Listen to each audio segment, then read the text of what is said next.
strips are pliers, and pliers for a wrench for a hammer, hammer's everything else. It just don't seem to make much difference. I sure do like him, but he's I don't know that you can hear him.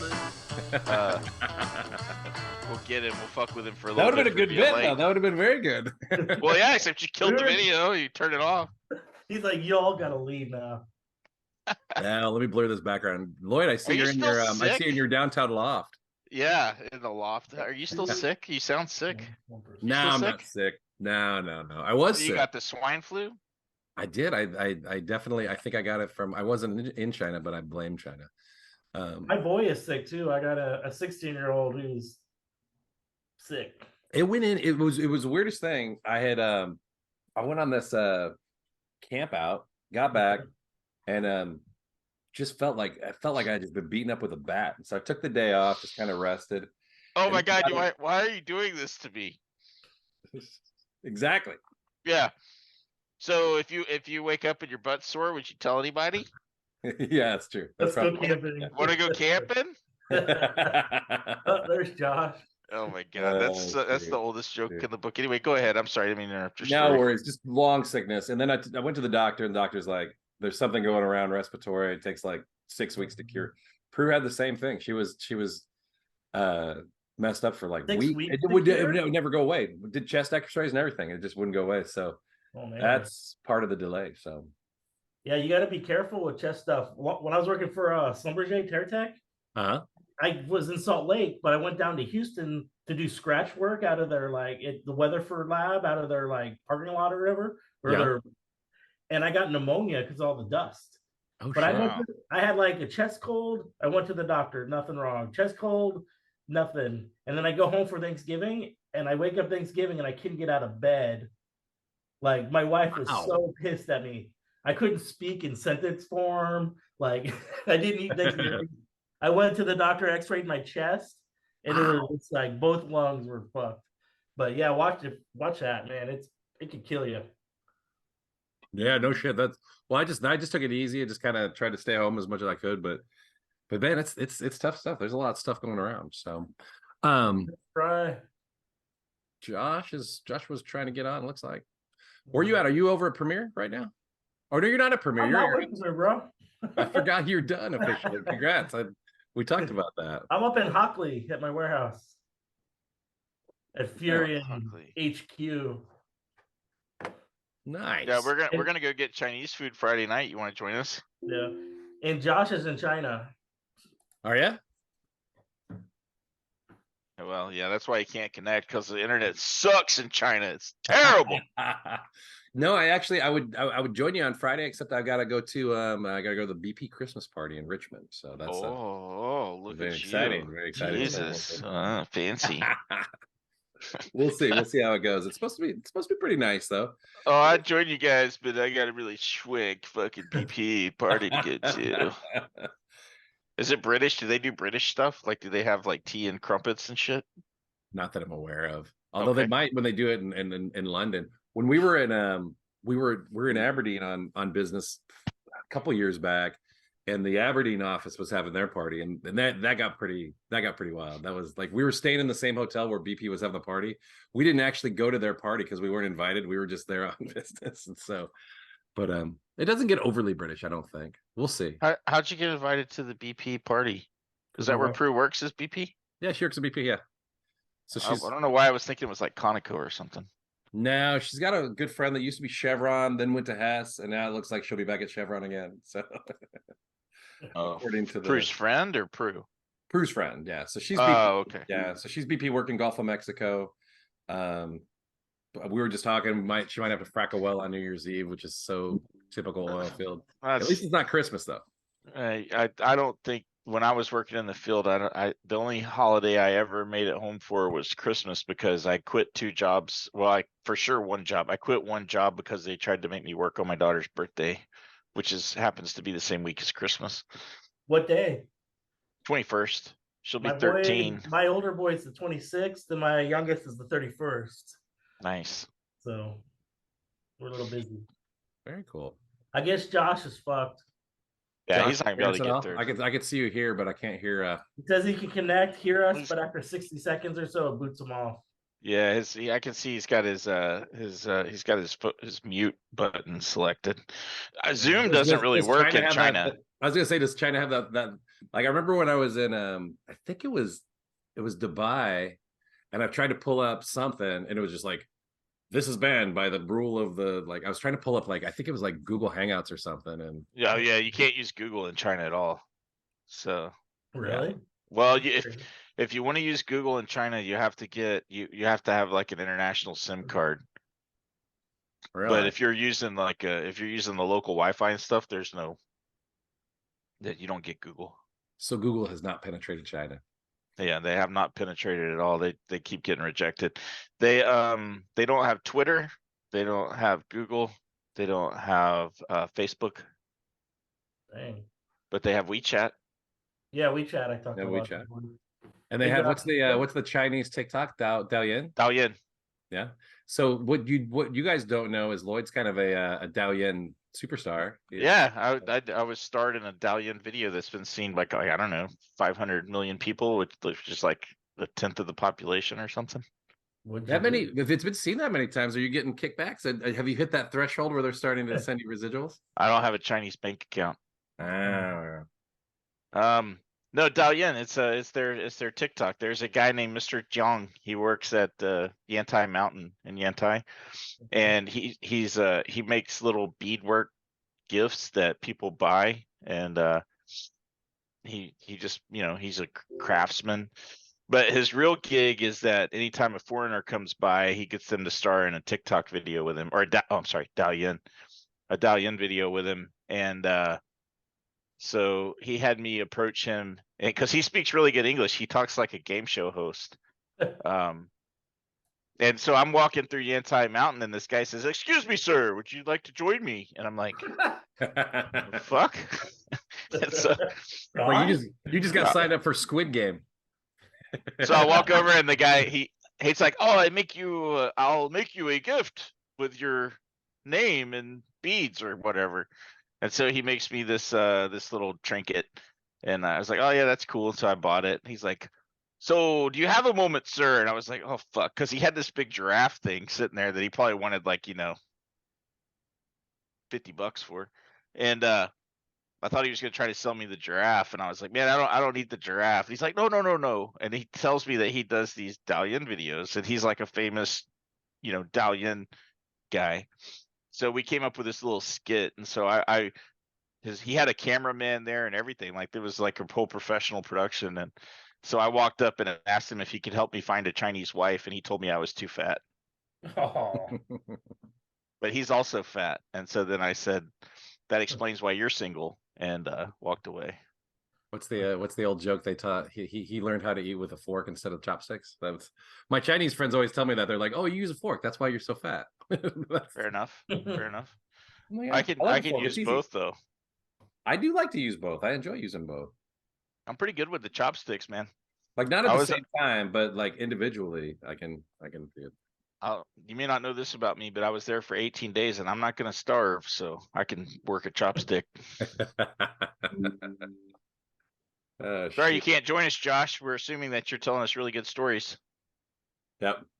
Can you guys hear me okay? I think I may have gotten the connection Oh, stabilized. he broke Ah, through. there He you broke go. through. International man of Yeah, mystery. yeah, We'll hear the CCP kick the door down in a minute. There you go. That's absolutely right. No, I had to go through the SIM card on my cell phone. That's the only way I could get a connection. Hey, what'd I from where tell I'm you at, guys? right? What'd I tell you? International SIM card. That was just exactly what you were saying. I just said that. Yeah, good Yeah, job. Way to yeah, go, that's Josh. about the only Very way to get it done. resourceful. awesome. Indeed, indeed. Well, after you've spent enough time here, as I'm sure you know, you figure out ways to get around it. So Yeah, where you at? currently, I'm in Jingzhou in central China. It's kind of an oil and gas manufacturing center here. So I'm here visiting some old friends, customers, and vendors as well. That's a great country. Anybody that's never been to China has a complete misunderstanding of what China is, honestly. The first time I ever went there, I had heard, I had an opinion. Like in my mind, China was like almost North Korea, like probably kind of gray and people like goose stepping around town, Right. and, communist. And so everybody's probably hungry and wearing like, peasant clothes. And So then you- I get there and everybody on the corner's got a cell phone and there's cameras everywhere and everything's automated and everybody's looking at me like I'm crazy because I'm trying to use UN and I don't have a Chinese bank account, so I can't use WeChat to pay for Right. shit. And they're really advanced, man, and it's really clean and it's really safe. Like I felt perfectly comfortable like walking down the street at night in like what would be considered a rough neighborhood, I guess, but it's amazing. I really enjoy China. I don't hope to ever go back, but it's fun. it's good you checked it Yeah. off the list. Yeah. Well, I've been there twice. The first time I went, I was just in Yantai, and I flew through Beijing, and I just like rode around on the public transit in Beijing just to say I'd been there. But the last time I went, I was there for 18 days, and I went all over the country. I was in Yantai for a week, and then then in 1 week I hit 7 other cities. I went to uh, Chi, Chongqing, which is the largest city in the world population wise. Mm-hmm. It's How many incredible. people? Oh fuck, I don't remember. I knew somebody would ask me. It's hundreds of millions. In one Wow. city. One city, and it's incredible. Like we got there at night and I was walking down the street in downtown, and there was this building that it was under construction, but it's seriously like I'll have to find a picture. You can post it on Oil and Gas Lighting, Jeremy. I'll send it to you. Yeah. It looked like Gotham City. Like I felt like I It's- was in Gotham City. It was It so sounds like spooky. it sounds like Wow. it'd be from Dread. You seen that movie Dread? Yeah. High rises, the giant high rises. Yeah, that's in the middle of Chongqing in the middle of the night with that one building that was under construction. So there was one building that was, under construction and it had no power, so it was blacked out. So there's just one blacked out building and it was foggy and it was like 11 o'clock at night and we were looking for a hot pot restaurant because we heard that's what you do in Chongqing is you eat hot pot. Mm-hmm. And I will say we found one and it was fucking incredible, but Now I'm hungry. yeah, it was really cool. So we went there, and then we left from there. We went to Tian, which is where the first dynasty was set up. That's where the Terracotta Warriors are. Yep. Mm-hmm. So we went and saw the Terracotta Warriors. That was really cool. And That's then awesome. we went to Yulin. Yulin is a city that's close to the border with Mongolia. Well, I guess Mongolia is Mhm. part of China, but it's close to Mongolia area. And then we drove from Yulin up into Mongolia and went to a couple of frac sites. And then we went to Beijing. So I feel like I'm forgetting a city. Let me think about it for a second. I forgot a city, but yeah, we went to multiple cities. It was a Chengdu. really good trip. You went But- to Chengdu, I bet. Yeah, well, Chengdu's a province, isn't it? I don't know. Is that a city? I think it's a province. Anyway, Yeah, it's a. go ahead. No, I was just gonna say it's a city in Sichuan province. It's really near to Chongqing, the city you mentioned earlier. Yeah, we did go to Chengdu. Yeah, we did. That was the first city we went to because we went to a frac location in Chengdu. That's the Um, panda place too, right? That's where they're located at. Yeah, you know what? We went and saw the pandas that were in Beijing Zoo. Cool. But I don't remember what I had one more thing to say about my trip to China. Oh, the reason I don't like China. I was there in October and it was like, I don't know, 85 degrees and they don't run the air conditioning. Oh, Not wow. to the level that I need. True. Very, very true. I can And relate. I can't stand it, man. I can't stand being hot. It makes me very grumpy. So I was an asshole the whole time I was there because I was always hot and sweaty. Mm. Yeah. No, who you kidding? You're an asshole all the time. That's fair. No, it's well, actually, there's a very good video out there too that is introing some technology too that we'll put on an Oil and Gas Lighting, like that promo video that you did. Oh yeah. I'm doing a tour of the facility. That was a whole production. We had a professional photographer, and they gave me a script, and I like I don't have a good example. So we'll do miming. So they hand me a script, and so I read the script, and I'm like, okay, okay, we're not doing that. If you want me to host this, I'm just gonna have to talk. I'm not memorizing your script. And so I just winged it, and it came out all right. I mean, I wasn't terribly proud of it, but it's okay. It looked I pretty look really, good. yeah, except for the fat guy walking around talking. Now you were the host. I felt like you were like introing the Walt Disney movie or something. You're like, and over here we're gonna kind of just like the Hey, welcome to that first video, the very first one where I say, so let's go take a look, and we walk inside, and we're in front of that 3D animation thing. yeah. That's really a 3D. That's really 3D. Like that's not special effects. Like it's pretty freaking amazing. Really okay. Yeah, that's like it's a cube, and there's a 3D like hologram projection that's inside the cube that kind of shows some of our electric frac technology. It's pretty amazing. And so that on the video it looks pretty good on the video too. But I'm telling you, and that's real. That's not special effects. Huh. Yeah, pretty cool. I was gonna pull it up and take a quick look. Is this anyway? I've been talking. We have two guests here that haven't said anything. That's true. We should actually talk about that. We should talk about kind of who we've got here. So we've got Sean and Joshua. Spend some time. Tell me a little bit about welcome to the show, by the way. Welcome, guys. Thanks. Sean and I have been talking about this a little bit for a while now. Sean and I used to work at Premier Oilfield Group a while back, and now we don't. But we're on to bigger, brighter things, which is good. And so, Sean, Josh, tell us a little bit about yourselves. Kind of, one of the things that's cool about Furion. So they run Furion. Furion's veteran owned and local. And one of the cool things is the way I understand it. Their cost to delivery is amazing right now, and so they're kind of starting up. So tell me a little bit more about it before I butcher it too much. But go ahead. Yeah, right. Sure. Well, thanks again for having us on, guys. We really do appreciate it. Happy to be here. So yeah, Sean and I both come from veteran background type guys. How we kind of know each other is from that. We met both while we were serving in the Navy, and then kind of through a program we were in, we ended up going through college together as well. So from there, we kind of went our separate ways, doing military things and other things. But ultimately, we kind of came back together on this business venture when we saw some opportunities in the market. So that's kind of how we got to where we're at today. We like to look at ourselves kind of as a supply chain solutions provider. We primarily provide consumable goods for the well stimulation and intervention space, but we can really do a lot more than that, right? If you go out there and talk to any district manager or maintenance manager or procurement person today, they'll have certain parts or products that they're either paying too much for or they're having a hard time getting. Sometimes that just hits the pocketbook. Other times it kind of affects their ability to catch jobs or really do them effectively, right?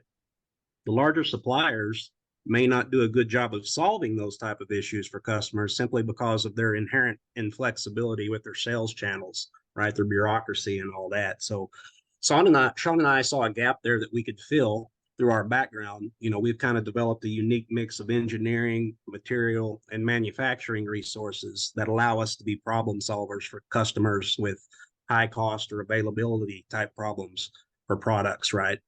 Our small size allows us a lot of flexibility, and we're also enabled to work in advance for customers without requiring like significant prepayments or things like that.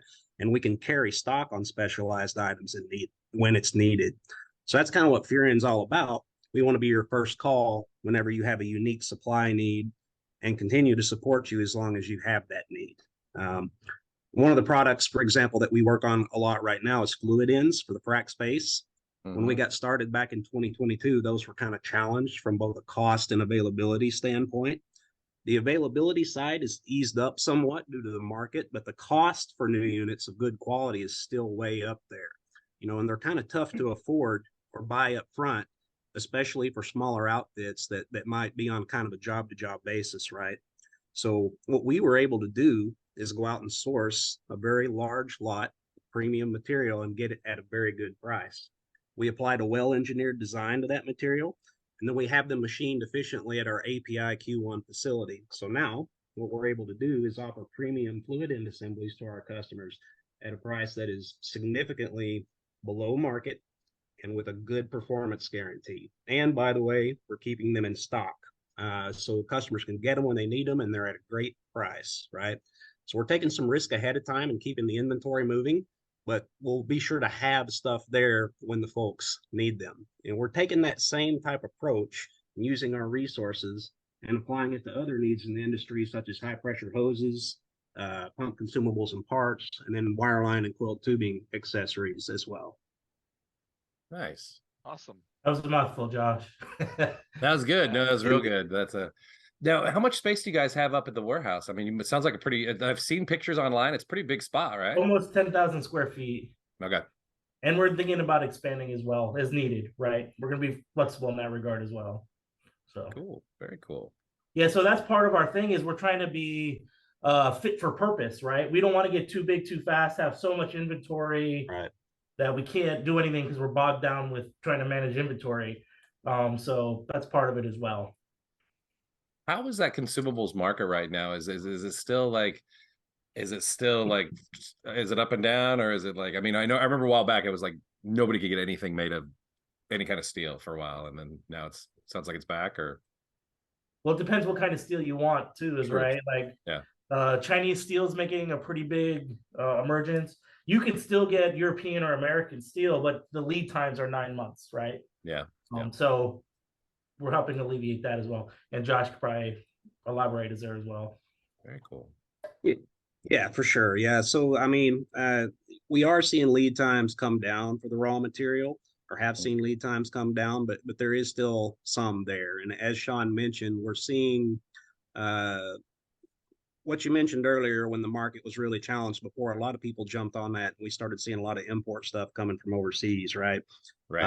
And so a lot of that has hit the market recently. So there's a lot of it available, but a lot of times due to perception or even reality, there can be potential quality issues with the material in some of those goods. So a lot of people aren't necessarily comfortable in using them, right? So because of that, there's still pretty good demand and cost premium on U.S. or other locations sourced material that's not coming from the usual spots, right? So that's kind of the market that we're dealing with right now. And so folks can go out and get things for a cheaper price, but it may not necessarily meet the quality expectations that they have, right? They see too much risk in it. Gotcha.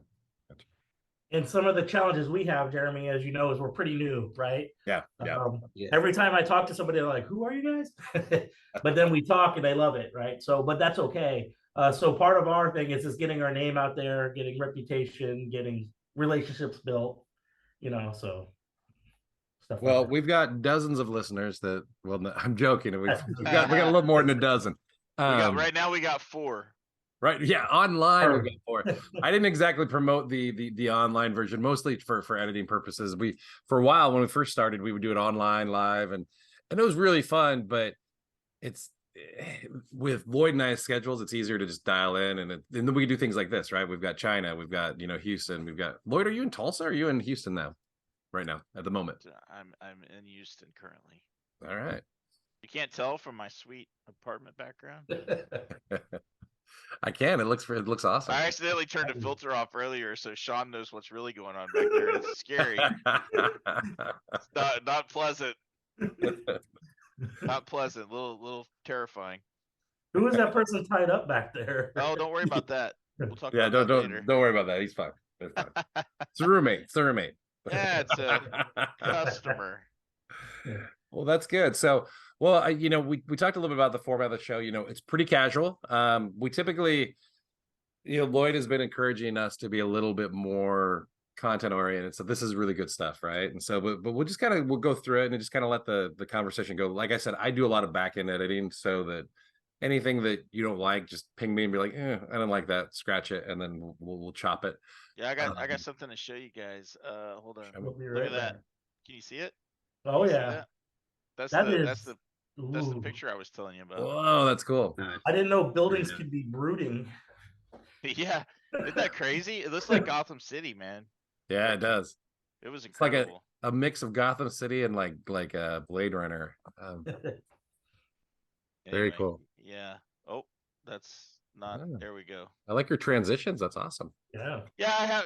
You guys don't know this, but I'm a famous Twitch streamer. I have like 100 followers and like 2 people watch once every couple of weeks.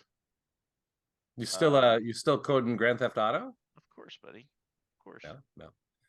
So Lloyd customizes Grand Theft Auto and adds in all the stuff that people would want for Grand Theft Auto. What? Yeah, I do. How'd you get into that? So I'm a dork. I've been playing video games since, I grew up on Nintendo, man. Like I'm a Yeah. video game You guy. should come by my office. I got a Nintendo with 200 games right here. Nice. I love that. Okay. That's gonna happen probably tomorrow now that you mention it. But We might have to do a follow-up live remote from the office. Yeah, you're welcome. maybe Come on me and down. Sean start a new podcast where we just play video games and bullshit. But no, so I mean, this is not really exciting story, but I can share it, I guess. I started playing video games a long time ago, but then I was playing a game called DayZ. I don't know if you guys are familiar with that. You guys know DayZ? Oh yeah, it's on like the platforms now. Xbox. Yeah, it's on PlayStation now, but Yeah. and I was playing on a role-playing server where people pretend to be somebody else, and I started. This is a long story. I'm going way too deep. Let me just back out. Lloyd's a talker. I noticed that, bro. Yeah. So let me back out. So I'm gonna back out and just tell you that I started playing Grand Theft Auto roleplay. I got pissed off at the server owners, decided I could do better than they could, so I opened my own server, and I got ripped off by a couple of guys on Fiverr that were supposed to sell me some scripts, and I said, you know what? I'm gonna learn how to code video games, and I did. I Nice. taught myself how to do it. Now I've got a couple of other devs I work with. We make we haven't actually released any yet. We've been testing them on a server called Insurgency RP. But me and two other guys, we've been writing a bunch of custom scripts. We have about 16 now, and we're Nice. getting ready to start selling those on 5M. Cool. Yeah, Cool. Very that's cool. it. Anyway. Very exciting, but yeah, that's one of my hobbies. So Lloyd, what has been going? I mean, we'll bounce around, but have you been traveling lately, or have you just been mostly just Houston? Mostly Houston. I was, like I said, I was in Yantai in October. I was in China in October, but since then I've been mostly in Houston. Oh, okay, no, just curious. Yeah, getting down to the end of the year. I had a heart attack Saturday after Thanksgiving. That was fun. Holy shit! Are you? I mean, weeks I'm ago? assuming you're okay. You're all right. What happened? Yeah, I'm great, man. It's fantastic. the I'm eating hell? salads now. No, yeah, we were driving to Kansas to go see my wife's family, and I felt like, my dad, he had heart problems. My whole family does, and it doesn't have anything to do with our weight, but so my dad had always told me that he felt like he was getting bear caught, and I didn't know what that meant.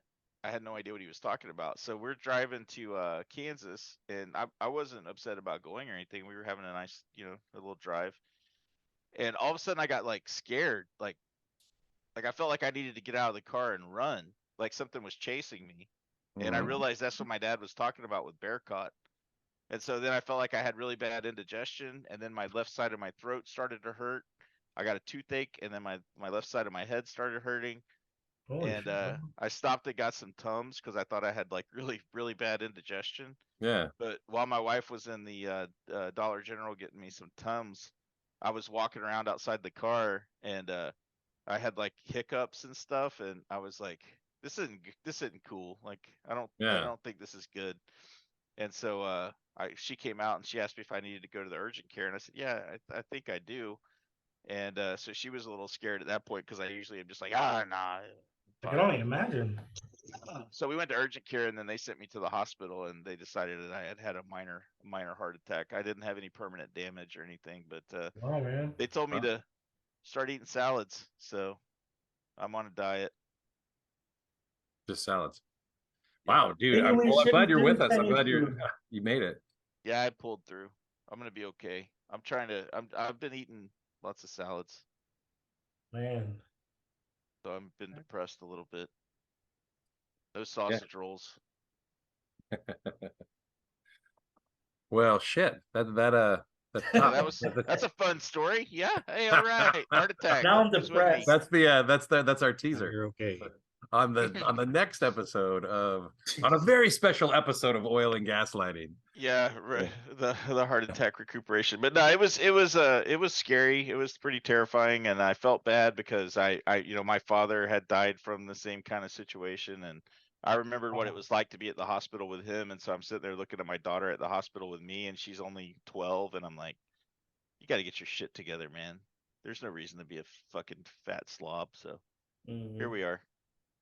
Yeah, but no, it's good. It's good. We can I'll close out the video with if you'd like more information on cardiac arrest and Yeah, yeah.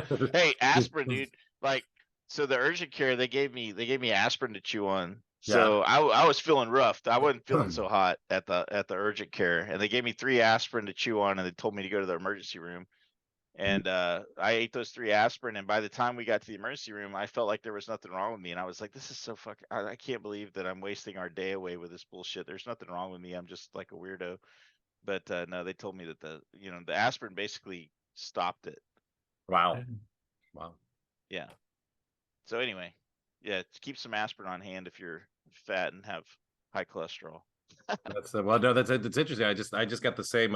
I did a physical, and so they told me my cholesterol had jumped from like to like 290 or something. I was like, yep, better start maybe a little less ribeyes, maybe a little bit more salmon. I'm gonna go out on a limb and say this is the worst podcast we've ever done. Oh. Oh, well, we're just getting started. We're just getting started. It's not. No, It's not no you thanks guys' to you. fault. It's not you guys' I see fault how at it is, all. Lloyd. Yeah, no, we're rusty, man. We haven't done one of these in like 5 months or something. No. Deep. Our tactic is to loosen up the crowd by talking about horrible health stories that we have. Our ailment. It's not oil and gaslight anymore. It's just old dudes sitting around talking about their ailment. Nice. We got it might as well be the Casey's General Store. we should just have breakfast at some local diner and set up a just camera. Record it. Just a bunch of old dudes drinking coffee, talking about whatever. Goddamn Democrats. Oh shoot. Well, anyway, sorry about that. That was boring. That was a downer. We can cut that. You can cut that out. We'll see how it goes. Would I go back on it? But back to Sean and Josh though. Tell us a little bit about your talk about politics and industry. Like, what's your outlook on industry? You guys have a different. We've typically gone. We've had a lot of field types in here and that sort of thing. Sean, I know you're the lab type. Josh, you can tell us a little bit more about your background, but what's your perspective on the industry right now, just as a whole globally? I mean, are we headed in the right direction? Is energy transition a bunch of crap? What are your thoughts? Well, I think energy transition is going to happen regardless. I would wish it'd be a little bit more organic in nature. Yeah. I think our U.S. energy policy is not well thought out, but that's not up to me. But I'm optimistic as a whole, overall, right? I think we have the best people in the world all throughout America, right? Like, we have the best opportunity. There's oil everywhere. There's gas everywhere. Like, I think the sky's the limit if we do it right. Like, yeah. So I'm generally optimistic. That's cool. Maybe naive. Yeah. And Josh. Sure. So I would agree. I mean, I think the biggest problem we're facing really is probably the shifting tides of public perception on our industry, right? That kind of leads to everything else, the regulatory constraints, the financing challenges, in some cases, the unwillingness of other industries to kind of do business with us, right? We've become such a fickle society when it comes to what people think, and that's become a challenge. That, coupled with the inherent cyclical nature of our business, right, is also driving talent away. So that's kind of a problem that we're going to have to deal with. But as Sean indicated, the need for what we're doing isn't going to go away anytime soon. The alternative technologies still really have a long way to go. And I think as an industry, as long as we keep focusing on doing things more efficiently, safely, and be good stewards of the environment in every way we can, it's a game of attrition. People are going to start to realize the big shift away from hydrocarbons isn't going to happen overnight. And I hope that in time, reason will prevail. Yep. Amen, brother. Cool. Very cool. All it's going to take is the lights to go out. Just have the power go out a couple times. True. And everybody, I mean, look at what happened in Texas whenever the lights went out after Winter Storm Uri. Yeah. Yeah. Suddenly we realized, all the wind farms and solar farms don't really work whenever they're iced over. Right. It'll be a mix. That's what I see is like, but that jury of public opinion, that's the big thing that we deal with. I was just talking to a guy today about frack actually, and one of the and it's shocking that I deal a lot with people who talk about optimizing frac jobs, and onshore unconventional frac jobs are getting like 10% total recovery out of those reservoirs, which is incredible, right? And then there's technology you can get, maybe even 20. But it's shocking that we were in this philosophical conversation about I feel like we have a moral obligation to, if you've got a reservoir and you've got smart people and technology that can produce a lot of it, or even 30% or 40%, by God, let's produce 40%. But everybody's running and gunning, and so it's just like, it's a larger question of and then if the environmentalists get a hold of that information, then suddenly they can say, oh, see, this is why we should shut them down, because they're not very efficient. And it's like, well, that 10% is a lot of money though too, just by itself. Right. And I'm happy you brought that up, Jeremy, because I think eventually it's going to transition from who can frack the most new wells to who can be the most efficient on existing and older wells, who can bring older wells back to life, stuff like that. I think that's sort of going to be the game in the future.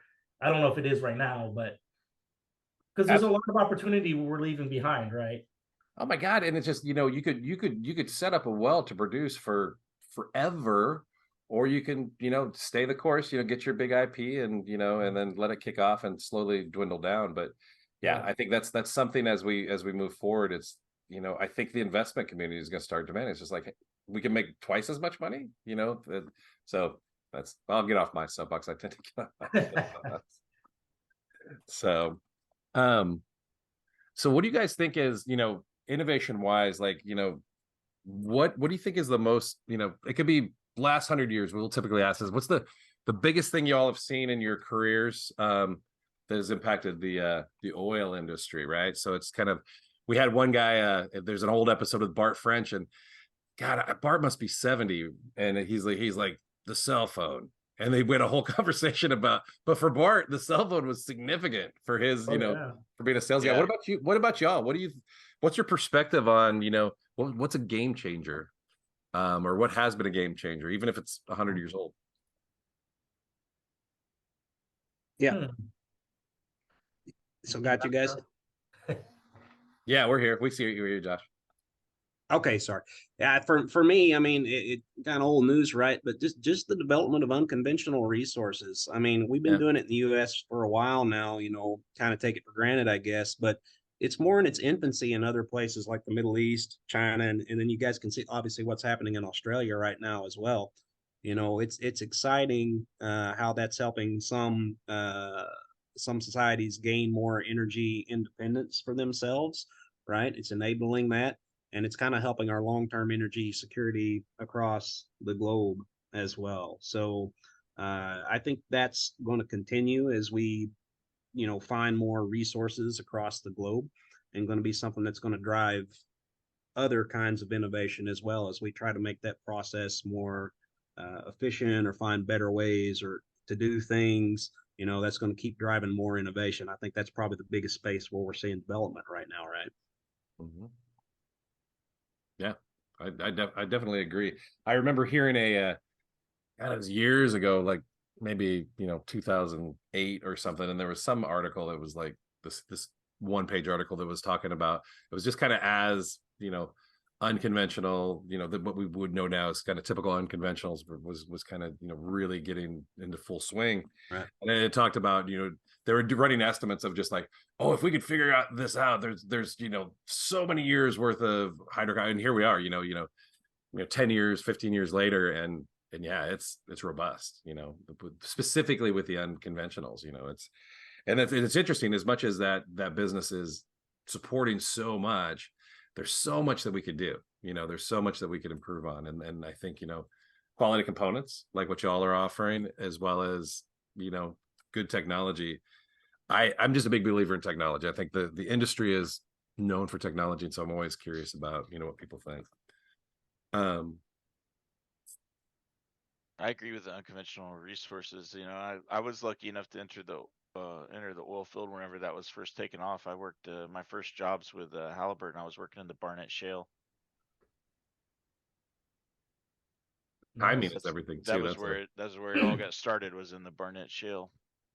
Wow. I guess that's true, right? That's 2000, 2001 era. Yeah. Well, so here's a question that I like to ask. That's just kind of a fun question, but this doesn't have to be oil filled. But what's the in your careers, either military or otherwise, what's the craziest either prank or thing that you've seen over your careers? If it's oil field related, that's cool. If not, that's okay too. We're always interested in we've heard some pretty good pranks and some pretty good stories about what was that? I can't remember. Lloyd, who was it that was talking about? We were like, what's the craziest thing you ever saw? And it was just like somebody lost their hand, or it was something really graphic. I can't remember off the top of my head, but I don't remember. I'll have to go back to the footage, but it was yeah, I might have to go back to the tapes. Yeah, let's take it to the tapes. So well, Jeremy, like laboratories are pretty boring in general, right? There's not a lot of tomfoolery going on, and safety is a big concern. So there's not a lot going on in the lab. I did have a guy working for me though. Like I was like, hey, let's do a field day. Let's clean up the lab. I want you to go through all the drawers, organize everything, label the drawers, anything like label whatever's in the drawers, get it all done. And he did it. He worked on it for like a week. I went and I checked up on him, and I opened the first drawer, and it was full of everything that was in there initially. It was like crap. I'm like, what's going on here? But he labeled it. What did he label it? It was genius. Like it was so bad, it was genius. And I thought he was pranking me. What did he label it? It was just like, miscellaneous. That's miscellaneous. Then I opened the next one, miscellaneous. And I'm like, I just turned red, like beet red. I was like, oh my goodness. That's like the scope of the lab. But like when everything... I was in the Navy, I lived on a submarine. So people often ask, what's life on a sub like?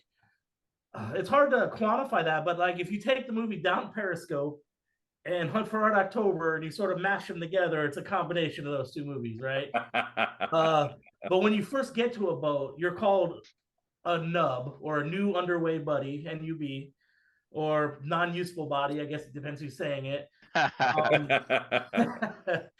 And so what that means is you don't have your fish yet, your dolphins yet. Yeah. And so when you first get there, basically you go to a division. I was in the sonar division, and you get all your qualifications for sonar. You get your ship's qualifications. You get all your, it's like a stack of stuff you have. And what you have to do is go around to the boat and talk to people and do what's called checkouts. So there's a group on a submarine of coners called machinist mates, or A-gangers. They're the knuckle draggers. They're like the apes, like the pipe, right. The wrench guys. And they're notorious for messing with people. I mean, like, it's a science for these guys. They're just good at it. And you have to go talk to them. Everyone has to talk to them. So you go and when you're a nub, you're there for a few weeks underway, and they're like, hey, go feed the shaft seals. And so there's a shaft right in the back, and there's seals. People literally take it like there's seals in the back. Some people fall for it, and they're trying to feed the shaft seals. Or we shoot what's called water slugs out of the torpedo tubes. It's just a blank with no torpedo. Go catch me some water slugs. And so they're in the torpedo room in the bilge trying to find slugs. You're like, what are you doing? Like, so there's like zany, silly things like that. I'm trying to think of the craziest thing. There's just so many of them. But when you first get there, it's sort of hell on earth for the new people, right? But it's by design, right? And so that's my crazy story, I guess. I don't know if Josh has anything. How long would you be underway? Like, I mean, is it months? Well, so I was on what's called a boomer or a trident. I was on the Ohio. So we had patrols, and we had actually 2 crews. So we were sort of like the prissy submariners, right? Because there's fast attack guys who they're on a boat and they might be gone 9 months of the year type thing. But they go to all the cool ports. They get to go see the world and do all the cool stuff.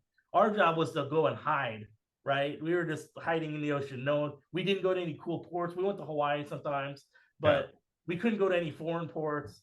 But anywhere between 2.5 months to 4 months was a patrol, and about 3.5 months of that was underwater. And I did 6 patrols. Wow. So, so in sonar, right? Sonar, we had an acronym. A lot of people like to call us shower techs because we actually like bathed and took care of ourselves, right? Oh, you were the fancy submariners. Yeah, we were the pretty submariners.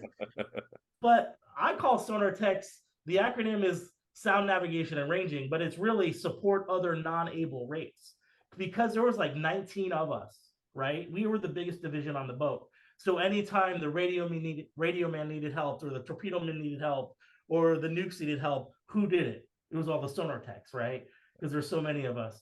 But my thing was, I was like my first patrol, I was trying to qualify, right? And literally, our days were 18-hour days. There were 3 shifts, or 3 times 8 hours. And it was like basically 3 shifts like that of our day. And you're up all the time. You have a watch you have to do. Then after watch, you have to do maintenance and cleaning. And then if you're a nub, you don't go to bed that last 6 hours. You're expected to go qualify, right? Mm-hmm. So you're just up most of the day, every day. And so I remember one day I fell asleep. It's like my 2nd month underway. And this is how I got my first nickname. I was laying in my rack, and I remember all these bright lights and people yelling at me, and I'm talking to this bulldog. I'm literally talking to a bulldog. That's how sleep deprived I was. And I was like, it's okay, dog. Like, people were laughing. So what happened was, I had about 2 hours until watch, so I decided to take a nap so I didn't die. But I fell asleep, and I didn't wake up in time. So who woke me up was the chief of the boat, who's the senior most enlisted person, a master chief, right? And he looked like a bulldog. He was a mean son, but I love the man. But he's waking me up, and I'm sitting there calling him dog and puppy and all this stuff. And everyone's sitting around thinking I'm on drugs or something. And so I got my first. And so I had the nickname Rack Dog for like 2 years. Not bad. That's not they called me Dog, but it was Rack Dog, right? And it's sort of a term of endearment. Like, if they're not messing with you, you're not doing something right. But if they mess with you too hard, it's probably like the oil field, right? You're probably a piece of shit. Excuse my French. This doesn't sound too different from some other stories we've heard about the oil field. So that's my experience. I loved it, but it was a different life, right? Yeah. So, did you ever end up in Guam at all, or just Hawaii? No, I didn't go any foreign ports. So San Diego, Bangor, Washington, San Diego were my ports. Okay. We went all over the world and did stuff, but can't really talk about where. But like, we never pulled in any ports, really. Yeah. So let me ask you this: whenever you were on watch or doing your patrols, did you ever see any other submarines on the sonar? Maybe. Oh. Yeah. So we were the hunted. So we were the missile boats, right? We had the missiles on our boat. So the other guys would send their fast attacks to come find us. So we were always on guard. We were always keeping a lookout, right? So cool. Very cool. Yeah. But it was fun. I enjoyed it. How deep would you be, like, when you're 3 months underwater? How deep were you? So we're allowed to say, what is it, in excess of 500 feet? Like we would be deep. And so one of the craziest patrols we had, we were in a pretty cold environment, and there were some seas, and the swells were so big that we were getting sucked up to the surface from a pretty deep depth. Wow. So and then people throwing up. It was fun. Oh, well, I just assumed that it wouldn't really move at all. Usually it doesn't. Usually you don't even know there's seas. When you're on the surface, you know because it sucks. But right. Yeah. Underwater, we're built for underwater. Yeah, that's crazy. That's pretty cool. I've never been on a submarine. Yeah, I can say that. I don't have any kind of rules saying that I can't say that. Yeah, we used to mess with people. So if you took little styrofoam cups, the little white Dixie cups, yeah, I don't know if they're called Dixie cups. If you threw that inside our pressure vessel, say our sonar dome or something, when you got back from patrol, it would be tiny little thimbles. Yeah, they would still be in cup form, but they'd be like an inch tall instead of 4 inches. Really? Yeah, we used to tie. So in the sonar room, we were able to tie a string across the whole beam. So at the surface, it was tight when we're shallow, but when you're at depth, the string was like all bendy, and that would freak people out, all the new people. Yeah, that's crazy. Yeah, that's awesome. I've seen the styrofoam trick before. You can, if you're deep sea fishing, you can just put a styrofoam cup attached to your weight, and you drop it down to the bottom and bring it up in the styrofoam cup. It gets compressed by the pressure of the water if you're just fishing. Yeah, that's pretty cool. I had no idea. Yeah, we tracked a lot of biologics like whales and dolphins. Like we knew certain whales and certain dolphins based off their signatures. Like it was interesting, but very cool. So. Is it noisy in a sub? Like, can you hear the hull creaking and stuff? Sometimes when you're changing depth too fast, I guess. But it's mostly like air conditioning sounds, and it's the best sleep you'll ever get, I guarantee. If you go, we have what's called coffin racks. So imagine a submarine has a round hole. All the rocks are on the outside by the cold hole, and it's pitch dark. So it's cold and it's dark, and it's just the best sleep you'll ever get. Wow. So Cool. That's pretty cool, man. That's very cool. I don't know if I've ever Now, talked Josh, to were you anyone on that's been were you on a submarine subs or are you on something different? he was on a target. Okay. Yeah, so I did the same thing that Sean did, but on the surface ships, right? So that's where I started my career in the Navy. So I was a surface sonar technician. So yeah, we were always kind of versus each other, right? Who could find each other first? And Sean's right. Usually it was, well, almost all of the time, it was their side that would be successful because we would war game a lot, right? But I mean, similar type stories. I mean, as far as pranks and stuff like that, it's picking on the new guys and doing things of that nature. But one thing I guess I can say is also having worked in the field in oil and gas. When I started on that side, I was in coiled tubing.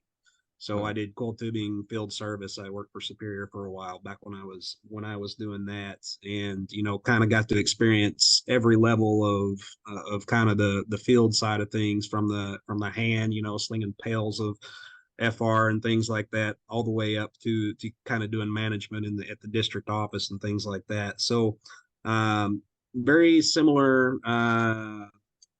Very similar building of camaraderie and things like that with the teams, like out in the oil field and the military.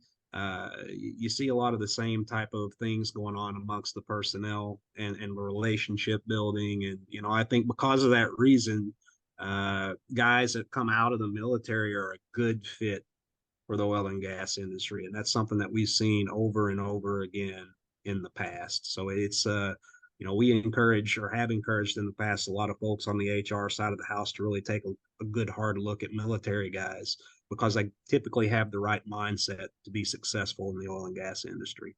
Yeah, I agree completely. Yep. We've Lloyd on previous casts has shared some of his stories from being a vet as well. Did I tell you the Kimlight story? I don't think so, but I'd like to. I told Sean earlier I was a tank mechanic. M1 Abrams whenever I was in the Army, and so we were out at NPRC one time. That was like our qualifying. It was our war games that we did with the tanks, and the guerrillas that you were talking about for us, those were the actual tankers, the guys that drove and work on the tanks. They were our guerrillas, and there was this one younger guy. He was a loader. Like that's where you start whenever you get on a tank crew. You're the loader, and then you move to like gunner, and then driver. You start loader, then driver, then gunner. And anyway, so there was this new loader guy, and he was kind of a jerk. And we were working on their tank, and the tankers had wandered off, and so we had this Kimlight, and we poked a hole in the Kimlight because inside the tank everybody knows that there's a bunch of radioactive stuff inside M1 Abrams tanks. There's radioactive stuff in the armor, and the optics inside of them have some radioactive material also. And so we poked a hole in the Kimlight, and we drizzled the Kimlight all around the loader station, like around the electronics and stuff. And then whenever he came back, he just hopped down into the turret and he got it all over him. And he got out of the turret and he was walking around with his hands out like, "Stay away from me, guys! I'm radioactive!" He was freaking out, dude. Like he lost his shit, man. He thought he was gonna die. He'd been, gotten radioactive shit all over him, and it was just a Kimlight that we drizzled all over the turret. Oh shit! That's funny. That reminded me of a prank we do to the junior officers. So when there's a junior officer, they're usually qualifying a watch called Officer of the Deck. And that's in the control room where they're driving the submarine, right? And like that's the guy who's like, helm, left 10-degree rudder, blah, blah, blah, blah, right? So when they're qualifying, when you go to periscope deck, we'll do like battle simulations and stuff. They'll always look through the periscope. So a common trick we like to do the JOs would take grease pencils. Yeah. Draw around the periscope eyepiece. He got a big black eye. So that is a little bit like down periscope. So they're walking around after all these war games looking like a dog, like with the one round eye. Yeah, you can do that in the tank too on the gunner station. Like they have to look through a similar optic. Just silly things like that, right? Like I like this trend of the stories we've heard from the field and the military. It's just proving that you put a bunch of guys in a remote location in close quarters, and things get weird, in a good way. Yeah. You know? But you make some, it's a, yeah, no, that's awesome. That is awesome. So, well, guys, this is, we've kind of burned through some time. Let's I always like to kind of close out on, kind of advice on the industry for, somebody's like, hey, I want to go in the industry. What would you guys tell like somebody coming in? We hear a lot of don't do it, but but like, would you tell like a 22-year-old coming out and be like, what, any thoughts on that? That's a hard one, right? I think. Oh, sorry, go ahead. Yeah. I think oil and gas is still a great place to be. Our industry has never been without its challenges from an economic standpoint, the whole boom and bust cycle and all that. Transition politics are at play, and they will continue to have an impact. So if it is a career path you might choose, you have to understand those challenges, and you need to have the Constitution to navigate them, right? If that fits, you can still build a great future in our industry. So, that got to come with that caveat if you want to do it, but it's still a great place to be. Cool. Awesome. Yeah, and I think you don't want to pigeonhole yourself into something that's so specific that you have no flexibility out of the oil and gas, right? Like, I think that's sound advice no matter what you do. You want to be a pretty decent generalist overall, build healthy relationships. It's a small world, right, Jeremy? That's true. Incredibly small world. But I think I'm like with Josh, I'm pretty optimistic. If you can survive or have the stomach for the ups and downs, the downturns, I don't know. But obviously I'm not a field guy, but I argue the lab space sees the same problems, right? We sometimes see the worst of it in regards to when people have money or don't want to spend any money, they're not going to the lab, right? And so that's right. And so, well, and there's a lot of sides to the oil field, right? My buddy Stuart came out in one of our, I think it was our second episode, and I always make him tell the story of, he really wanted to be an oil man, but he was a sales guy. And then a guy said, well, hey, do you provide, a service to the industry? Do you help people succeed? He's like, then you're an oil man. It's just like, you're not the quintessential, maybe, Cadillac driving $100 bills thrown out the back from, the 30s, but it all counts. And so that's what we love about the industry, right? It's just, there's room for a lot of people, and we have a lot of room to grow, in my opinion. I think there's a lot of emerging technologies like CCUS, geothermal, that are one-offs of oil and gas, right? Yeah. They're not necessarily oil and gas primarily, but you do same people, same processes, same equipment. Yeah, right. Exactly the same. So, like, there's going to be growth in our. I think there's going to be a positive outlook. It's just stomaching the bad in between, right? Yeah. Well, the one thing that we don't do well as an industry is to tell our story, and that's kind of what Jeremy and I wanted to do with the podcast, was to tell our story, so that anybody that's not familiar with oil and gas can tune in and learn a little bit and see that we're just normal people like everybody else out there, just trying to make a living. Yeah, and I agree, and I think there's a lot of opportunity to tell our story as far as community goes, because as long as you're a good steward and you do it in good faith and you do it responsibly, look at a well before and after. You might not even be able to tell there was a well before and after. Look at a mine, a strip mine, where they had to mine for the new technologies. You had a mountain that is not even there anymore, right? Yeah. So there's a lot of PR that could be, I think, that we're not trying because over time we don't really care, but I don't know. Well, and anybody that's not involved with or remotely connected to not anybody, but a lot of people that aren't directly related to oil and gas don't understand that the power that comes out of their outlet originated in the ground somewhere. Yes. They think they just plug in and charge their cell phone, and they don't know where the electrons that enter their cell phone came from, and they originated, a mile below the surface of the earth is where it came from. Yeah. And to build all these infrastructures for transitioning energy sources like solar, electric vehicles, the foundation is oil and gas. You still need oil and gas to build those infrastructures, to build everything about it, right? So it's sort of silly how the bad press I think oil and gas gets. Obviously, there's some bad players and bad situations like that are easy to pick on, but overall, I think it's still the future. Well, and one thing I like to say, one of the arguments that I've had with some of my friends in the industry is, we tend to be very anti-electric vehicle. And I'm like, I love electric vehicles because I look at them and I see a natural gas powered vehicle. Mm-hmm. That's right. That electricity didn't come from unicorn farts. That's electricity came from natural when hydrogen gas. cells come out, we might be in trouble, but Well, and not to mention all the polymer and the materials that go into those. yeah. I mean, it's the hydrogen. It doesn't matter what technology you choose. Hydrocarbons are involved. Exactly. Even with hydrogen, Exactly. You can get hydrogen from water through electrolysis, but how do you generate enough electricity to make hydrolysis? It's not a net. That's the thing. Like people think that hydrogen's the answer. Okay, well, electrolysis works, and you need a lot of electricity to perform electrolysis, and that comes from natural gas. Yep.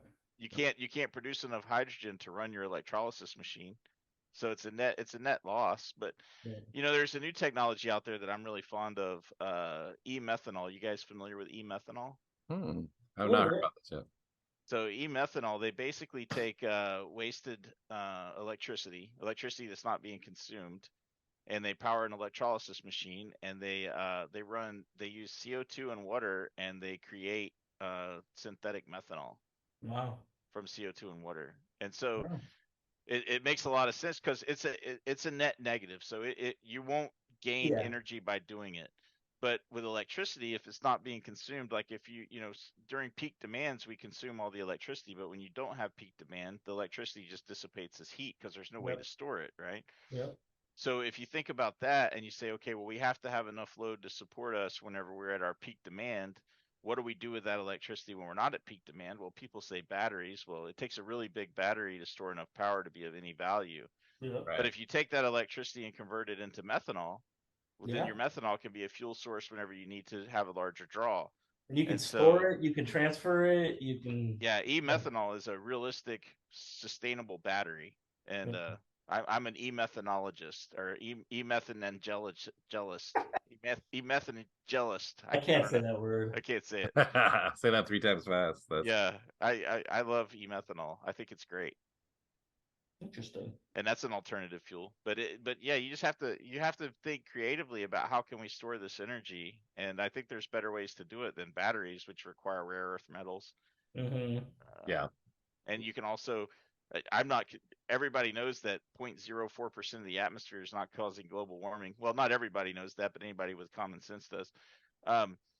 But you can, if you're concerned about the CO2, convert it into methanol with the excess electricity, and we've solved everybody's problem. There we go. And that's how we roll here. We talk, tell stories, and we solve massive energy problems. Heroes of the planet Earth. We solve the world's problems here every week, or every 6 months whenever we do a podcast. We're going back to weekly. We're getting back to weekly. I don't know, man. I don't know if I have that kind of time in my schedule. See, I might have to fly solo. I'm busy eating salads, man. Well, you can eat your salad, and we'll just share the audio. But well, gentlemen, this has been good. I'm going to do some. I'm obviously going to kind of edit it, smooth it out a little bit. But I'm going to shoot for Friday. That usually means next Friday, but you guys tell me a joke. Sure. We haven't done enough funny. I need a joke. You guys, you were in the Navy. You have to know. There's got to be a joke, yeah. I don't know if it's safe for broadcast. Everything's safe. We don't have any rules here. Yeah. You might want to cut it out. But so my first day on the boat, I'm a nub, right? I meet the sonar chief. They bring me to the bunk room, and I'm putting all my stuff in the locker. You have a little locker, and then you have a coffin rack, it's called. Yeah. I'm putting all my my sea bags worth of uniforms away, right? My underwear. And an A-ganger walks in. I didn't know he was an A-ganger at the time. I'll still remember him. His name's Clay Law. He comes into the sonar shack bunk room.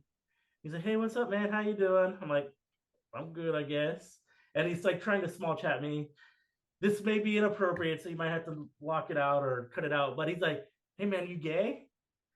I was sort of like, I don't think so. I'm like, I'm not gay, no. He's like, do you know you're not gay? And I'm like, I'm pretty sure I'm not gay. And he's like, you know I'm not gay. I'm like, good for you, brother. And he's like, you know how I know I'm not gay? I'm like, nope. He's like, I sucked a dick. I did not like it. He's like, do you want to find out if you're gay? Yeah, you might have to check that out. So what was the result? Were you or not? I was not definitely not gay. I've never thrown up so much. I love it. But that's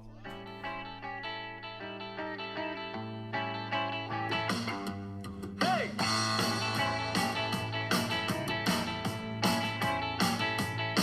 He got a real long reach in the derrick when he leads. He been all around the world on the big old rigs with the welders and the trucks on the black gold rush and the diesel burning cat motors growling in the mud. You better hire him on. He's the roughest neck around. He got the power in his hand to pull the dragons from the ground. Yeah.